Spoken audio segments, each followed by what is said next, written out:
కృతజ్ఞతలు. ఎందుకంటే పత్రిజీ ఏమో జ్ఞానం అందించారు. నేను తర్వాత నా జ్ఞానం మాత్రం నేను బ్రహ్మ విద్వమణి పత్రిజీ నుంచి కూడా చాలా జ్ఞానం నేర్చుకున్నా. కానీ బ్రహ్మ విద్వమణి సరోజ గుళ్ళపల్లి మేడం ఆ ఆవిడ దగ్గర నుంచి కూడా చాలా జ్ఞానం మాకు నేను నేర్చుకుంటున్నాను.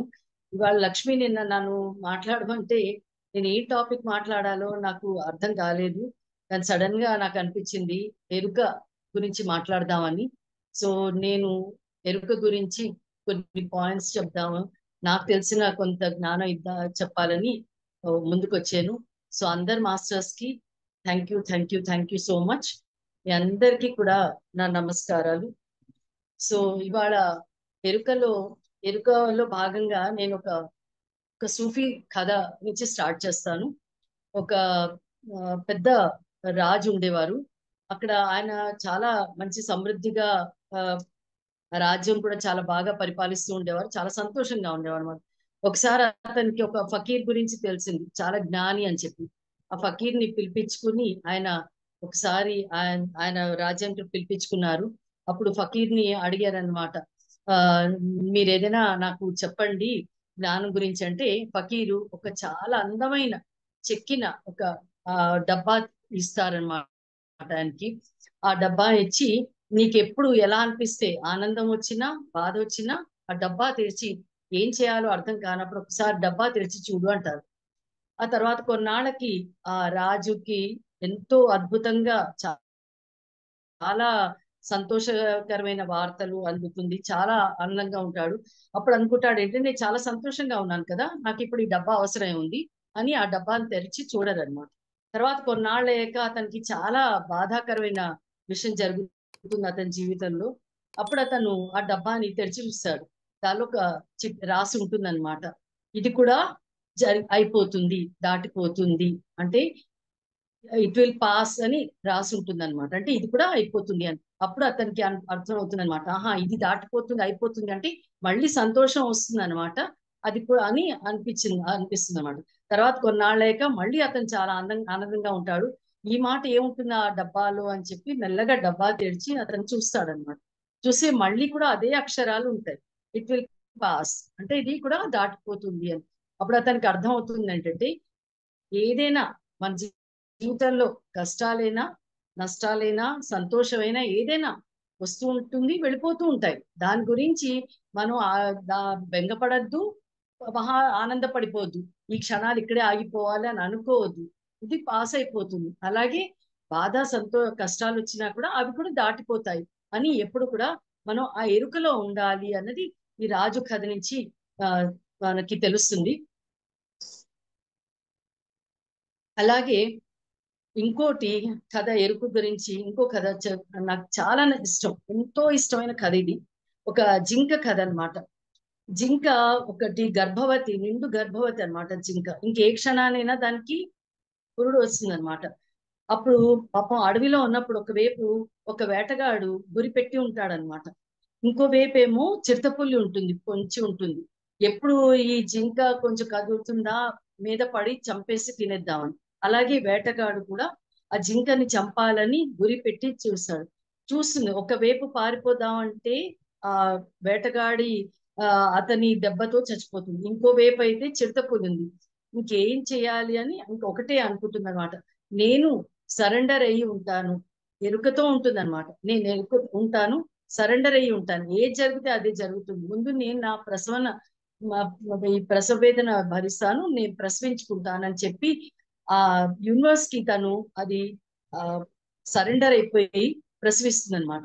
ఈ లోపల ఆకాశంలో పెద్ద మెరుపు మెరుస్తుంది. ఆ మెరుపు మెరిసేటప్పటికి ఏంటంటే ఇతను గురి పెడుతూ ఉంటాడు కదా వేటగాడు, అతని గురి ఏమో బాణం వదిలేటప్పటికి ఆ గురి తప్పి ఆ కళ్ళల్లో ఆ మెరుపు పడేటప్పటికి అతన్ని బాణం వదులుతాడు. కానీ ఆ గురి తప్పి అది ఆ ఇటువైపు ఉన్న చిరుత పులికి తగులుతుంది.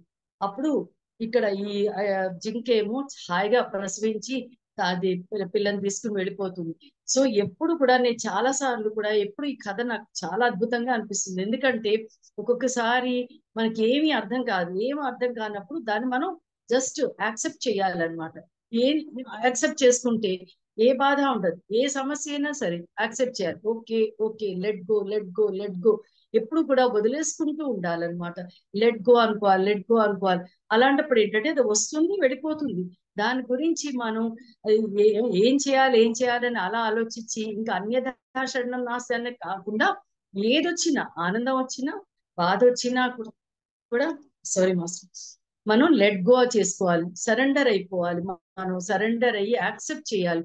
ఇది నేను అంటే నా జీవితంలో కూడా నేను ఇది చాలా ప్రాక్టీస్ చేస్తున్నాను. ఏంటంటే బివైఎం అంటే బియాండ్ యువర్ మైండ్, మా సరోజా గుళ్ళపల్లి మేడంది 4 సూత్రాలు అనమాట. ఒకటి యాక్సెప్టెన్స్, ఫర్గివ్నెస్, తర్వాత అదేంటి సరెండర్, అలాగే గ్రాటిట్యూడ్.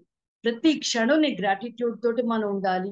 అలాగే నేను అందుకని సీతాయనం, ఒక సీతాయనం విన్నాక గాని, థౌసండ్స్ ఆఫ్ జాయ్ విన్నాక గాని, నేను అస్తమాను కూడా నేను గ్రాటిట్యూడ్ తోటి ఉంటాను. యూనివర్స్ కి అస్తమాను గ్రాటిట్యూడ్ చెప్పుకుంటూ ఉంటాను. ఇచ్చిన ప్రతిదానికి గ్రాటిట్యూడే, ఇవ్వబోయే ప్రతిదానికి నేను గ్రాటిట్యూడ్ చెప్పుకుంటూ ఉంటాను. సో ఈ 4 పిల్లర్స్ ఏమో బిబాయంది 4 పిల్లర్స్ ఏంటంటే మన జీవితానికి ఎంతో ముఖ్యం. గ్రాటిట్యూడ్, ఫర్గివ్నెస్, ఎవరినైనా క్షమించేయాలి అంతే. అది మనం ఎంతో మొండిగా ఉండి నేను క్షమించను అని కాదు, క్షమించాలి. ఆ క్షమిస్తేనే మనలో ఉన్న ఆ ఉదార స్వభావం బయటపడుతుంది. కాబట్టి క్షమాపణ చాలా ముఖ్యం. So forgiveness, gratitude, acceptance, surrender, ఈ 4 పిల్లర్స్ కూడా మన జీవితంలో మనం అన్వయించుకుంటే మనకు అసలు ఏది అన్ని చాలా ఆటగా ఉంటుంది, జీవితం బ్రహ్మాండంగా ఉంటుంది. సో ఇది మనం ఆలోచనని ఒక్కొక్కసారి మన ఆలోచనలు ఎలా ఉంటాయంటే వస్తూ ఉంటాయి అన్నమాట. మనం చాలా మంది అంటే మనం ఇప్పుడు ఈ ధ్యానంలోకి రాకముందు కూడా తోచక టీవీ తీస్తూ ఉంటాం. టీవీలో రిమోట్ పట్టుకుని ఈ ఛానల్, ఆ ఛానల్ మారుస్తూ ఉంటాం. అలాగే వాట్సాప్ లో చూస్తూ ఉంటాం. ఒక రెస్ట్లెస్నెస్ ఉంటుందన్నమాట. ఆ రెస్ట్లెస్నెస్ ని అరే బోర్ అనుకోవడం, ఇవన్నీ ఏంటంటే ఎందుకంటే మన ఆలోచన, మన ధ్యానంలో ఉన్నంతసేపు ఏంటంటే బాగుంది, చాలా బాగుంది, ధ్యానం చేసాం, బ్రహ్మాండంగా ఉంది అనుకుంటాం. కానీ ధ్యానం నుంచి బయటకు వచ్చాక మళ్ళీ అవే ఆలోచనలు అవి. దీని నుంచి ఎలా చేసుకోవాలి అంటే ఆలోచన రహిత స్థితి అంటే ధ్యానంలో వచ్చినప్పుడు ఏంటి మనకి ఎరుకతో మన ధ్యానం చేస్తున్నాం. ఎందుకంటే మన శ్వాస మీద ధ్యాస పెడుతున్నాం. లేకపోతే మన శరీరంలో ఒక భాగం మీద మన హృదయం మీద మన ధ్యానం చేస్తే మనకి అది ఉంటుంది, ఆ ఎరుక ఉంటుంది. కానీ ఆ ధ్యానం నుంచి బయటకు వచ్చాక ఎలా ఉంటుంది, అదే మళ్ళీ ఒక తోచకపోవడం, రెస్ట్లెస్నెస్ అని, యాంగ్జైటీ అని చెప్పి అలాగుంటారు. సో మనకి ఏంటంటే మళ్ళీ వాట్సాప్ లో అనవసరమైన మెసేజెస్ చూస్తాం, దాన్ని మళ్ళీ ఫార్వర్డ్ చేసి అదొక వేస్ట్ ఆఫ్ టైం. అలాగా పిల్లలు అస్తమానం చూడండి ఈ రోజులో బోర్ బోర్ బోర్ అంటారు. అప్పుడు మనం ఏం చేయాలి, వాళ్ళకి బోర్ కొట్టకుండా వాళ్ళని ఏం చేయాలంటే వాళ్ళకి ఇష్టమైన ఒక డ్రాయింగ్ కానీ, ఒక పాటలు కానీ, ఒక డాన్స్ కానీ, అలాంటి వాళ్ళకి మనం ఏ బోర్డంలో అలా ఉంటామో అలా కాకుండా వాళ్ళని కొద్దిసేపు ధ్యానం చేయించమని కూర్చోపెట్టాలి. అలాగే వాళ్ళకి ఇష్టమైన ఆర్ట్ ఏదైనా డ్రాయింగ్ కానీ, పాటలు కానీ, డాన్స్ కానీ, ఆటలు కానీ ఏవైనా అలాగ దానిలో ప్రోత్సహిస్తే ఆ బోర్ అన్నది వాళ్ళకు ఉండదు. ఎందుకంటే మనని చూసి వాళ్ళు కూడా ఈ బోర్ అని మధ్య అందరూ కూడా ఇది బాగా అలవాటు అయిపోయింది. సో ఏంటంటే ఈ యాంగ్జైటీ, కొంతమంది యాంగ్జైటీ ఉందండి, డిప్రెషన్ గా ఉండండి, చాలా గాబరాగా ఉందండి అని అంటూ ఉంటారన్నమాట. అప్పుడు ఏంటంటే శరీరంలో ఏమవుతూ ఉంటుందో మనం ఏం జరుగుతుందో కొంచెం గమనించాలి. అసలు ఈ యాంగ్జైటీ అంటే, ఈ గాబరా అంటే ఎక్కడి నుంచి వస్తుంది? కూర్చోండి, కళ్ళు మూసుకుని గమనించండి అసలు ఇది ఏంటి. అలా అప్పుడు మనం ఆ భాగాన్ని అంటే మన బ్రెయిన్ లో నుంచి వస్తుందా, హృదయంలో నుంచి వస్తుందా, ప్రతి పార్ట్ ని గమనించడం మొదలు పెట్టండి. ఆ గమనిస్తే మీరు అప్పుడు మనం అక్కడ ఎరుకతో గమనించామనుకోండి, మెల్లమెల్లగా యాంగ్జైటీ అన్నది పూర్తిగా తగ్గిపోతుంది. మనకి కేవలం అంటే అప్పుడు మనం ఏం చేయాలి, కేవలం గమనిక చాలా ముఖ్యం. గమనిస్తూ ఉండాలి ఎక్కడ ఏం జరుగుతోంది, అసలు ఈ యాంగ్జైటీ ఏంటి, ఆ ఈ డిప్రెషన్, మన ఆలోచనలు, గాబరాతనం ఏంటి అన్నది గమనిస్తున్నాం అనుకోండి. ఇది మాంక్స్ ఎవరైతే మనకి బుద్ధిజంలో మాంక్స్ ఉంటారు కదా, వాళ్ళు ఇదే చేస్తారు. గంటలు గంటలు అలాగే కూర్చుంటారు, కళ్ళు కూడా ముయ్యరు, కళ్ళు తెరిచే ఉంటారు. లే లదాఖ్ లో కూడా నేను విన్నాను ఏంటంటే అక్కడ మాంగ్స్ ఏమో మధ్యాహ్నం భోజనాలు అయిపోయాక రూమ్ లో వెళ్ళిపోతారు. వెళ్ళిపోయి పొద్దున్న మధ్యాహ్నం 12 గంటల నుంచి సాయంత్రం 6 గంటల వరకు వాళ్ళు ఏం చేస్తారంటే కేవలం గమనిస్తారు, కళ్ళు తెరిచే. ఏమిటి అంటే శరీరంలో ఏం జరుగుతుందో గమనిస్తారు. ఆ గమనిస్తూ ఉంటే మెల్లగా ఆలోచనలు తక్కువైపోతూ ఉంటాయి. ఈ అందుకే ఆలోచనకి మధ్యలో గ్యాప్ ని పట్టుకోమని చెప్తూ ఉంటారు ఇప్పుడు. ఎందుకంటే ఆలోచనకి మధ్యలో గ్యాప్ ఉందనుకోండి, ఆ గ్యాప్ ని మనం గమనించామనుకోండి, అప్పుడు మనకి ఆలోచనలు మెల్లమెల్లగా రావు. అది మనం అస్తమాను కూడా ప్రాక్టీస్ చేయాలి. ఈ మాంక్స్ ఏంటంటే అదే చేస్తారనమాట. వాళ్ళు కళ్ళు మూసుకొని ధ్యానం చేసేది కొంతసేపే. అస్తమాను వాళ్ళు గమనిస్తూ ఉంటారు. ఏమవుతోంది జరుగుతోంది అంటే, గమనించడం అంటే చుట్టూ కాదు, వాళ్ళ శరీరాన్ని గమనిస్తూ ఉంటారు. ఆ గమనికతోటి వాళ్ళకి ఏ ఆలోచన రాదు. వాళ్ళకి అప్పుడు 5-6 గంటలే కాదు, 24 గంటలు కూడా వాళ్ళు ఇది ప్రాక్టీస్ చేయగలరనమాట. సో ఇది నేను ఆ మాంక్స్ గురించి నేను అది విన్నాను. కాబట్టి మనం కూడా అదే ప్రాక్టీస్ చేయాలి. అది ప్రాక్టీస్ చేస్తే ఏంటంటే ఈ ఆలోచనలు మెల్లగా కూడా మనకి తగ్గిపోతూ ఉంటాయి. అప్పుడు ఏమవుతుంది, విశ్వశక్తి అంటే ఆ లైఫ్ ఫోర్స్ ఏమో ఒక గంగా నదిలా ప్రవహిస్తూ ఉంటుంది. అది ఒక గంగా నది చూడండి, ఒక నది బ్రహ్మాండంగా ప్రవహిస్తూ ఉంటుంది. మధ్యలో రాళ్ళు ఉంటాయి, ఆ రాళ్ల పక్క నుంచి కూడా అది వెళ్ళిపోతూ ఉంటుంది. అంటే అప్పుడు ఏంటంటే ఆ అడ్డు ఏమున్నా కూడా అది దాన్ని చూసుకోదన్నమాట. పక్క పక్క నుంచి తన తోవతను చేసేసుకుంటూ ఉంటుంది. అలాగే మనలో కూడా ఆ విశ్వశక్తి ఈ ఆలోచనలు ఎప్పుడు తక్కువ అవుతుందో ఆ విశ్వశక్తి మనలో ప్రవహిస్తూ ఉంటుంది. ఎందుకంటే ఈ ఆలోచనలు మనోభావాల వల్లే ఆ విశ్వశక్తి మనలో పూర్తిగా వెళ్లకుండా వాటికన్నిటికీ పెద్ద పెద్ద రాళ్ళు అడ్డున్నాయి. అంటే మన మైండ్ లో ఉన్న ఆలోచనలతోటి అది హృదయంలోకి ఏదైతే హృదయంలో ఆ రాళ్ళ లాగా మనం పడేస్తున్నాము, అవన్నీ కూడా ఈ విశ్వశక్తికి అడ్డొస్తుంది. కాబట్టి మనం ఈ ఆలోచనని కొంచెం పక్కన పెట్టి దాన్ని ప్రాక్టీస్ చేసి ఆలోచనని అడ్డుకుంటే అప్పుడు ఆ విశ్వశక్తి, ఆ లైఫ్ ఫోర్స్ మన శరీరంలో అలాగ ప్రవహిస్తూ ఉంటుంది. అలాగా రెండోది ఏంటంటే, మనం ధ్యానంలో ఏంటంటే మాకు ఈ ఎక్స్పీరియన్స్ వచ్చింది, ఆ ఎక్స్పీరియన్స్ వచ్చింది అని ఒకటే అనుకుంటూ ఉంటారన్నమాట.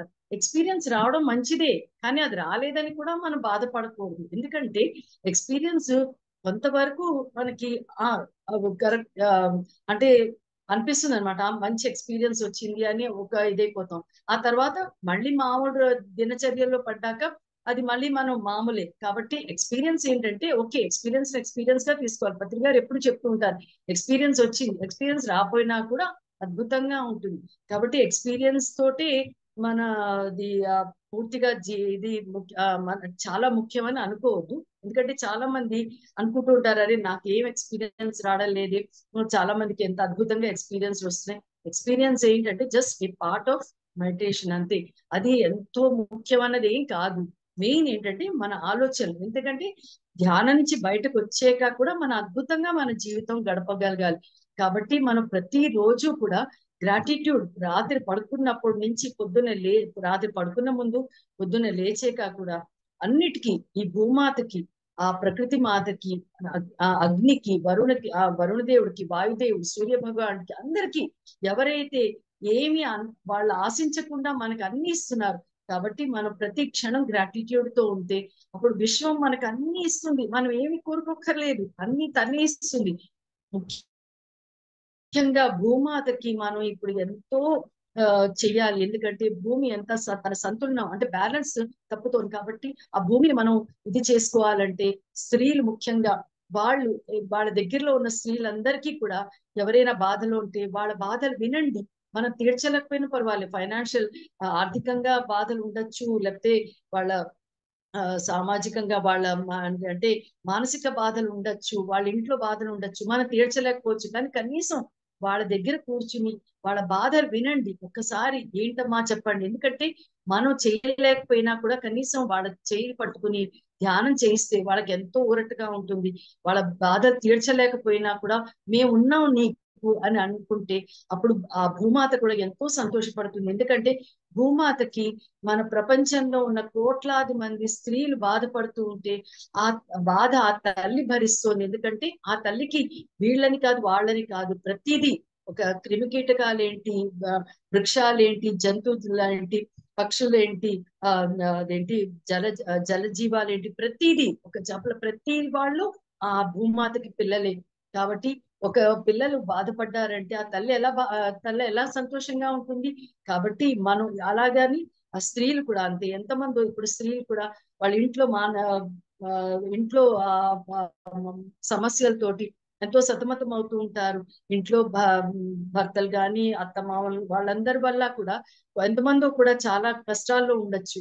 మనం ఏం చేయలేము. కానీ ఆ స్త్రీకి ఏంటంటే మేము ఉన్నాం భూమా అని చెప్పి ఆమెకి ధైర్యం చెప్పి మనం ఊరడిస్తే అది భూమాతకి ఎంతో ఊరడిగా ఉంటుంది. కాబట్టి ప్రతి స్త్రీ కూడా వాళ్ళ దగ్గరలో ఉన్న ఆడవాళ్ళని ఒక గ్రూప్ లా తయారు చేసుకుని వాళ్ళని చక్కగా ధ్యానంలో కూర్చోపెడితే ఎంత అద్భుతంగా ఉంటుందో ఇదంతా కూడా నేను అందుకే షేర్ చేసుకుందాం అనుకున్నాను. ఎందుకంటే అది సహేలి అన్న ఒక ప్రోగ్రామ్ కూడా బ్రహ్మ విద్వామణి సరోజ గుళ్ళపల్లి ఆవిడ స్టార్ట్ చేశారు.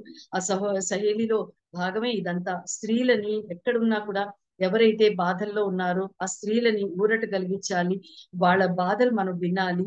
వాళ్ళ చేతులు పట్టుకుని ధ్యానం చేస్తే అప్పుడు ఎంతో అద్భుతంగా ఉంటుంది.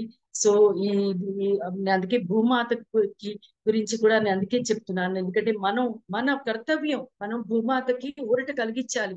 లేకపోతే ఆవిడకి కోపం వచ్చిందంటే ఎంత సేపు ఒక 10 నిమిషాల్లో మొత్తం ప్రపంచం కూడా ఆవిడ ముంచేయగలదు. కానీ అంతటి ఇది తేవద్దు.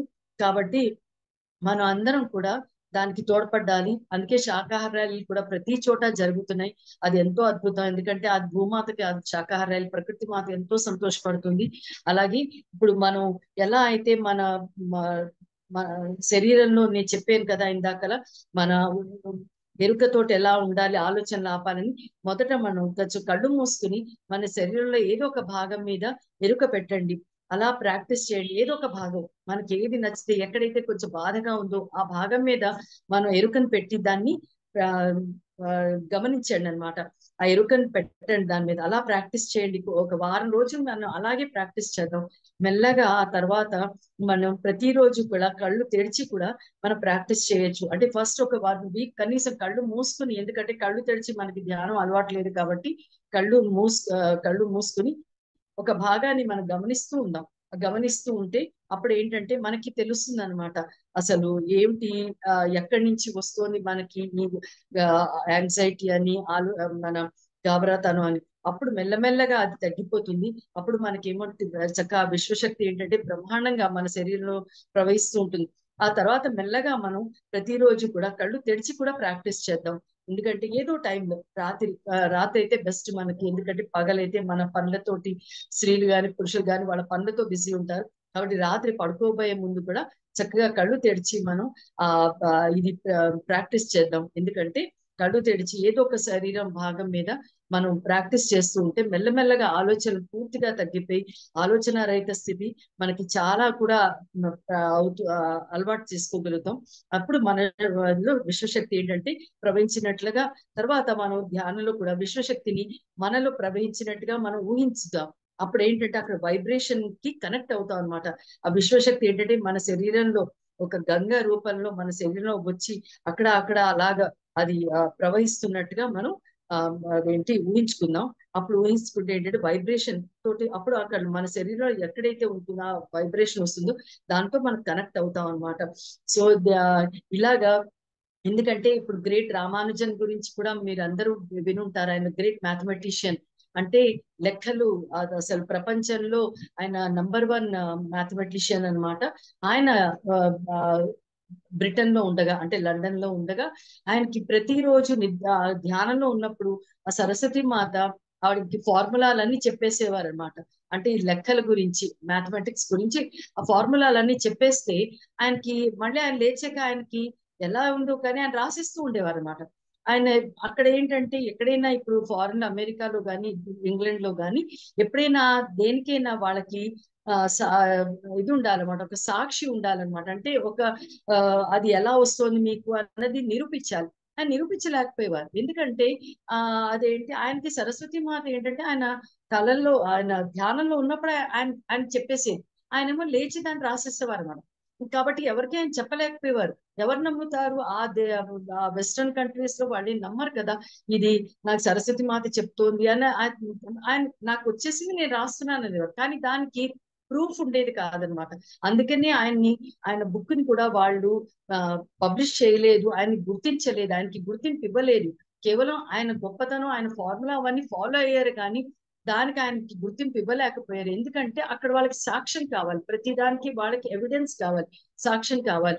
సో గ్రేట్ రామానుజంకి ఏంటంటే ఎందుకు ఆ మాత, ఎందుకంటే ఆ మాతతో ఆయన ఎప్పుడు కనెక్ట్ అయ్యి ఉండేవారు. ఆయన సరెండర్ అయిపోయారు ఆ మాతకి, సరస్వతి మాతకి.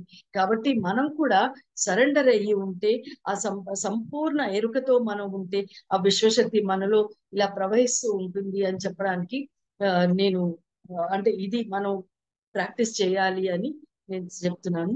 వాళ్ళ ఊళ్ళలో కూడా చిన్నగా సహేలి స్టార్ట్ చేయమని చెప్పాను. అదేంటంటే మినిమం ఒక నలుగురు ఉండాలి, అలాగా మాక్సిమం 10 మంది, అంతకన్నా ఎక్కువ కాదు. సో ఎవరు ఏది డిస్కస్ చేసినా కూడా ఆ వాళ్ళ గురించి ఎక్కడ బయట కూడా చెప్పాం. ఆ ఓత్ కూడా మేము తీసుకుంటాం. ఆ ఓత్ కూడా తీసుకుని ఆ విషయాలు మేము బయట చెప్పాం. అది పూర్తి సీక్రెట్. ఇలా అయితేనే వాళ్ళు ఎవరైనా ఓపెన్ అప్ అవుతారు.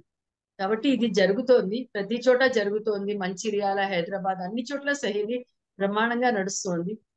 వాళ్ళు ఎవరైతే వాళ్ళ బాధలు మాతో చెప్పారో అది బయటికి అసలు మేము ఎవరికి కూడా చెప్పాం. ఇంట్లో వాళ్ళు ఎవరికి కూడా చెప్పాం. కేవలం మాలోనే ఉంటుంది, మా వరకే ఉంటుంది. అలా అయితేనే స్త్రీలు ముందుకు వస్తారు కొంచెం వాళ్ళ బాధలు చెప్పుకోవడానికి, లేకపోతే ఉండదు. కాబట్టి ఇలా ఇప్పుడు చాలా మంది మొగాళ్ళు కూడా అడుగుతున్నారు మాకు కావాలి అంటే. ఇప్పుడు కొత్తగా సరోజా మేడం మొగాళ్ళది ఆ పేరు వేరే పెట్టారన్నమాట. దాని పేరు ఇది సహేలి అంటే స్నేహితురాలు అని చెప్పా కదా హిందీలో. ఇప్పుడు జెంట్స్ మొగాళ్ళకు కూడా స్టార్ట్ అయింది ఆస్ట్రేలియాలో. కాబట్టి మెల్లగా అది ఇండియా కూడా వస్తుంది. అప్పుడు జెంట్స్ కూడా వాళ్ళు, ఎందుకంటే చాలా మంది మొగాళ్ళు కూడా వాళ్ళ బాధ ఉంటుంది, వాళ్ళు ఎవరికి చెప్పుకోలేకపోతారు. కాబట్టి ఇలా ఒక గ్యాదరింగ్ ఉండి అందరూ పిరమిడ్ మాస్టర్స్ అందరు, ధ్యానులు అందరూ కలిసి వాళ్ళ బాధలు చెప్పుకున్నారు అనుకోండి. కొంతమంది మొగాళ్ళు కూడా బాధలు వాళ్ళు చెప్పుకోలేరు. ఇంకా ఏదైనా అంటే మొగాడివి నువ్వు ఏడుస్తావా అంటారు. ఆ ఆ కాబట్టి అది పాపం లోపల లోపల అణుచుకుంటారు. కాబట్టి అలా బయట వాళ్ళు కూడా చెప్పుకునేటట్టుగా చాలా మంది మొగాళ్ళు అడిగారు. ఈ మధ్యన ఆస్ట్రేలియాలో జెంట్స్ ది కూడా స్టార్ట్ అయింది. మెల్లగా అది ఇండియా కూడా వస్తుంది. అప్పుడు మీరందరూ కూడా అది ఒక గ్రూప్ కూడా ఫామ్ చేసుకోవచ్చు. కాబట్టి దీంట్లో ఏంటంటే మేము స్త్రీలు ఎవరికైతే వాళ్ళ కొంచెం మనసు ఇప్పి చెప్పన్నా చెప్తాం. ఎందుకంటే వాళ్ళు మనసులోనే బాధపడిపోతూ ఉంటారు. దానివల్ల ఏంటంటే చాలా ఆవేదన పొందుతారు. కాబట్టి వాళ్ళని చెప్పమ్మా అని ముందు చెప్తాం.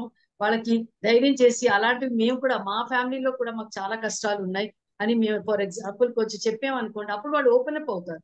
ఓపెన్ అప్ అయ్యి చెప్తాం. ఒకటి ప్రమాణం తీసుకుంటా అంటే ఆ పిరమిడ్ ఆ రూమ్ బయటికి వాళ్ళ గురించి అసలు మేము ఎవరికి కూడా చెప్పమని ప్రమాణం తీసుకుంటాం చేతులు పట్టుకుని. తర్వాత వాళ్ళకి మంచి ఎనర్జీ రావాలని అందరం ఒకళ్ళ చేతులు పట్టుకుని ఒకళ్ళు ధ్యానం చేస్తాం అన్నమాట. అప్పుడు ఏంటంటే ఆ ప్రతి వాళ్ళ ఎనర్జీ అట్లా పాస్ ఆన్ అయ్యి వాళ్ళకి ఉరడ కలుగుతుంది అనమాట. వాళ్ళకి ధైర్యం వస్తుంది. వాళ్ళ వాళ్ళ వాళ్ళ ఫ్యామిలీలో వాళ్ళు ఫేస్ చేసే దానితోటి అది అంటే వాళ్ళు అన్వయించుకోవాలని యాక్సెప్ట్ చేస్తారు. ఎందుకంటే అందుకే చెప్తాం, కొన్ని కొన్ని ఏంటంటే మనం రాసి పెట్టుకొచ్చాం కష్టాలు, అవి అయ్యో వచ్చాయి కదా అని ఏడుస్తే బాధ లేదు. ఇదంతా మనది పూర్వకర్మ, మనం కర్మ తెచ్చుకున్నాం. మన కష్టాలు కొన్ని మనమే యాక్సెప్ట్ చేసుకుని వచ్చాం. కాబట్టి ప్రతిదాన్ని మనం యాక్సెప్ట్ చేయాలి. యాక్సెప్ట్ చేసామనుకోండి అప్పుడు మన బాధే ఉండదు. అరే మనమే తెచ్చుకున్నాం అని అంటే ఇంకా ఎక్కడ ఉంటుంది? అరే ఇది నా లైఫ్ లో నేను తెచ్చుకున్నాను అన్న ప్రతి క్షణం మన ఎరుకతో ఉంటే అసలు మనకి బాధే ఉండదు, హ్యాపీగా ఉంటుంది రోజు. కాబట్టి మనం అది యాక్సెప్ట్ చేయాలి. So acceptance is very important. అలా గమనించాలి, మన ఆలోచన గమనించాలి, ఎటుపోతుంది ఆలోచనలు, దాన్ని కట్ చేయాలి. అప్పుడు మన గమనించే వాళ్ళు ఎక్కడ లోపల ఆ ఎరుకుతో ఉండాలి. మళ్ళీ అది చూసి అరే గమనించేవాడు ఆ లోపల ఉన్నది అది కూడా మనమే, మనమే చేస్తున్నాం. కాబట్టి ఏంటి ఎవరిని చూసి దేని చూసి బాధపడుతున్నాం, దేని చూసి ఆనందపడుతున్నాం, ప్రతిదీ లోపల ఆ సాక్షితత్వంతో ఉన్నవాడే. కాబట్టి అది కూడా నేర్చుకోవాలి. ఇవన్నీ మనం ప్రాక్టీస్ చేయాలి. సీత అప్పుడు లంకలో ఉన్నప్పుడు వాళ్ళ ఊర్లో అందరూ వాళ్ళ రాజ్యంలో స్త్రీలందరూ యమునా నది తీరానికి వెళ్ళి కరెక్ట్. యమునా కదమ్మా, సరియు నది, సరియు నది తీరాన ఉండి ఆ ధ్యానం చేస్తారు కదా. అప్పుడు వాళ్ళ చేతులు పట్టుకుని ఒకళ్ళొకళ్ళు చేతులు పట్టుకుని ఆ రాజకుమార్తెకి మా శక్తి వెళ్ళాలి అని చెప్పి ధారపోసారు. అప్పుడు అక్కడ లంకలో అందుకే రావణాసుడు దగ్గరికి రాలేకపోయాడు. ఒక రక్షణ కవచం వాడు చుట్టూ ఉండిపోయింది. కాబట్టి దాటి రాలేకపోయాడు. అంటే ఎంత పవర్ఫుల్. వాళ్ళ కోసం వాళ్ళు ఆలోచించలేదు. ఒక చలి గాని వర్షం గాని ఎండ గాని ఆలోచించకుండా కూడా వాళ్ళు ఎంతో అంటే ఎలా పూర్తి సరెండర్ గా చేసుకుని, అంటే వాళ్ళ నిష్కల్మషంగా అనమాట, ఎక్కడా కూడా ఆవిడ కోసం అని వాళ్ళు ఎంతో ఆ, ఆ, ఇది చేసి ఆ పొద్దున ఎండ కోర్చుకుని అంతా చేసుకుని వాళ్ళు అక్కడ కూర్చుని ఆ సీతమ్మ తల్లికి శక్తిని ఇవ్వాలని ఆ సరియు నదికి గాని ఆ పార్వతీదేవికి దండం పెట్టుకునేటప్పటికి ఆవిడ చుట్టూ ఒక రక్షణా కవచం వచ్చిందనమాట. అంటే ఎంత వాళ్ళది నిష్కల్మషమైన ప్రేమ, భక్తి, అది తలుచుకుంటే ఏంటంటే అవి చేస్తే ఏంటంటే మనకు ఆనందం వస్తుంది. ఈ ఆనందం ఏంటంటే ఒక వస్తువు కొనుక్కుంటే రాదు, ఒక వస్తువు పొందితే కాదు. అది అంత అనిర్వచమైన ప్రేమ అన్నమాట. అంత ఆ ప్రేమ ఉండాలన్నమాట. అంత కల్మషం లేకుండా ప్రేమతో ఉన్న వాళ్ళనే తీసుకొని చేపిస్తారా మేడం? ఏదండి? ఇప్పుడు మీరు చేసే ప్రోగ్రామ్ లో అంత కల్మషం లేకుండా ఉన్న వాళ్ళని, అలాంటి వాళ్ళనే ఎంచుకోవాలి కదా మేడం అలాంటి మనం? వాళ్ళని కాదు, ఎవరైనా రావచ్చు. అలాంటి ఇప్పుడు వచ్చేవాళ్ళు ఎలాంటి వాళ్ళైనా రావచ్చు. మనకేం తెలుసు వాళ్ళకి ప్రేమ ఉందా ప్రేమ లేదా అని కాదు కదా, వాళ్ళ బాధను తీర్చాలని.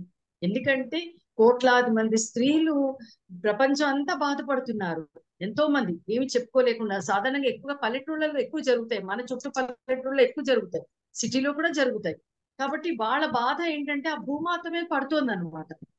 ఆవిడకి అది ఆ భూమాత మీద పడుతుంది కాబట్టి అది ఆ సరోజ మేడం కి అది వచ్చిందనమాట ఇంట్యూషన్. ఏదో చెయ్యి సహేలి చెయ్యి, సహేలి చెయ్యి అని ఆవిడకి ఆ మాతల దగ్గర నుంచి ఆవిడకి ఏమో ఆ అది అంటే ఒక మెసేజ్ వచ్చింది. అప్పుడు ఆవిడకి సహేలి ఏమిటి, ఇది హిందీ పేరు కదా, ఆవిడ హిందీ కాబట్టి తెలుసు ఆవిడకి. సహేలి పేరు అంటే ఇదే పేరు పెట్టు అని వచ్చింది. సో ఇదే పేరు పెట్టమన్నారు ఆవిడ. కాబట్టి జగిత్యాలలో మేము మా సహేలి గ్రూప్ పేరు స్పందన సహేలి అని పెట్టుకున్నాం. అలాగే ఒక్కొక్క ఊళ్ళో ఒక్కొక్క పేరు పెట్టుకోవచ్చు, వాళ్ళ ఊరు పేరు పెట్టుకోవచ్చు, ఏదైనా చేయొచ్చు. కానీ ఒక గ్రూప్ తయారవుతుంది కదా.